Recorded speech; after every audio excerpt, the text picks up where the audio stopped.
மத்திய ஆப்பிரிக்க குடியரசில் பெரும்பாலான மக்கள் விவசாயத்தை முக்கிய வாழ்வாதாரமாக கொண்டுள்ளனர்.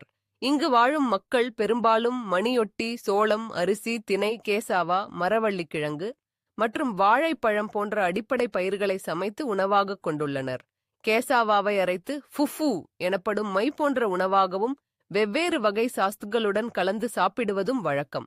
இறைச்சி மற்றும் மீன் கிடைக்கும் அளவு குறைவாகவே இருப்பதால் சிக்கன் மற்றும் ஆட்டின் இறைச்சி தவிர சில நேரங்களில் மீன் மற்றும் சில பூச்சிகள், எறும்பு, வண்டுகள், சிக்கடாஸ், கிரிக்கெட்ஸ் போன்றவை கூட அத்தியாவசிய புரத ஊட்டச்சத்து வழங்குகின்றன.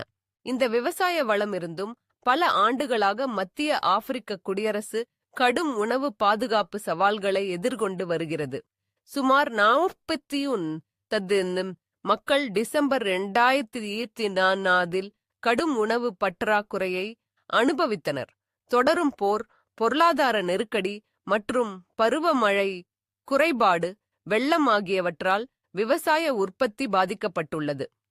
இந்த நிலைமைக்கு தீர்வாக உலக உணவு நிறுவனம் பள்ளி மாணவர்களுக்கு இலவச உணவு வழங்கி வருகிறது. உலக வங்கி உள்ளிட்ட அமைப்புகள் விவசாயிகளை ஆதரித்து உணவு பாதுகாப்பை மேம்படுத்தும் முயற்சிகளில் ஈடுபட்டுள்ளன. Thanks for watching, sharing, supporting and subscribing this videos. A special thanks for all of our beloved subscribers.